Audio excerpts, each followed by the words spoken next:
The Love Song of J. Alfred Prufrock. Let us go then, you and I, when the evening spread out against the sky like a patient etherized upon a table. Let us go through certain half-deserted streets, the muttering retreats of restless nights and one-night cheap hotels, and sawdust restaurants with oyster shells. Streets that follow like a tedious argument of insidious intent, to lead you to an overwhelming question. Oh, do not ask, what is it? Let us go and make our visit.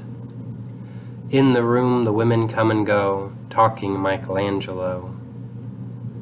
The yellow fog that rubs its back upon the window panes, the yellow smoke that rubs its muzzle on the window panes, licked its tongue into the corners of the evening, lingered upon the pools that stand in drains, let fall upon its back the soot that falls from chimneys, slipped by the terrace, made a sudden leap, and seeing that it was soft October night, curled once upon the house and fell asleep.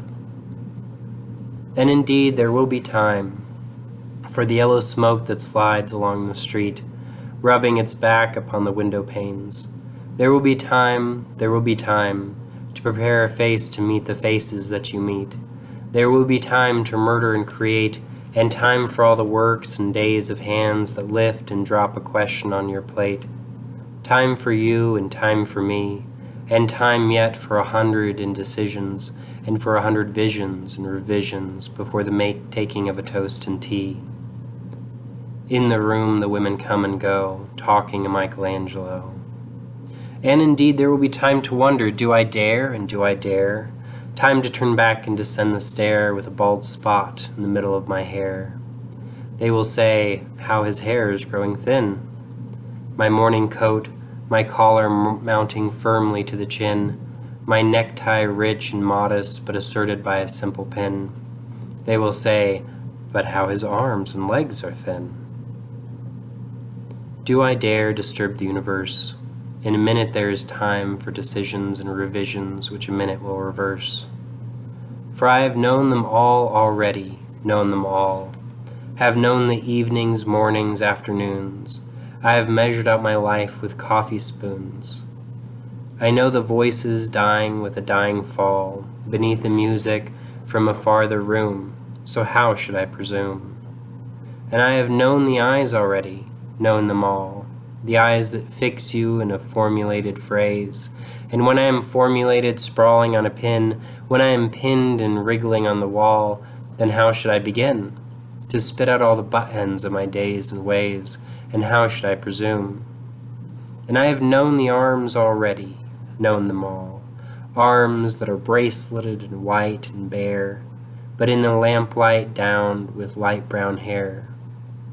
Is it perfume from a dress that makes me so digress? Arms that lie along a table or wrap about a shawl, and should I then presume? And how should I begin? Shall I say I've gone at dusk through narrow streets, and watched the smoke that rises from the pipes of lonely men in shirt sleeves leaning out of windows? I should have been a pair of ragged claws, scuttling across the floors of silent seas. In the afternoon, the evening sleeps so peacefully, smoothed by long fingers, asleep, tired, where it malingers, stretched on the floor here beside you and me. Should I, after tea and cakes and ices, have the strength to force the moment to its crisis? But though I have wept and fasted, wept and prayed, though I have seen my head, grown slightly bald, brought in upon a platter, I am no prophet, and here's no great matter. I have seen the moment of my greatness flicker, and I have seen the eternal footman hold my coat and snicker, and in short, I was afraid. And would it have been worth it, after all? After the cups, the marmalade, the tea, after the porcelain among some talk of you and me, would it have been worthwhile to have bitten off the matter with a smile, to have squeezed the universe into a ball, to roll it towards some overwhelming question, to say, I am Lazarus, come from the dead, come back to tell you all, I shall tell you all. If one, settling a pillow by her head, should say, that is not what I meant at all. That is not it at all. And would it have been worth it after all? Would it have been worthwhile after the sunsets and the dooryards and the sprinkled streets, after the novels, after the teacups, after the skirts that trail along the floor, and this and so much more?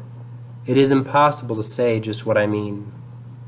But as if a magic lantern threw the nerves and patterns on a screen, would it have been worthwhile if one, settling a pillow or throwing off a shawl and turning toward the window, should say, "That is not it at all. That is not what I meant at all."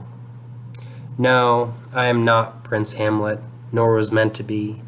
Am an attendant lord, one that will do to swell a progress, start a scene or two, advise the prince, no doubt an easy tool, deferential, glad to be of use, politic, cautious, and meticulous, full of high sentence but a bit obtuse, at times indeed almost ridiculous, almost at times the fool.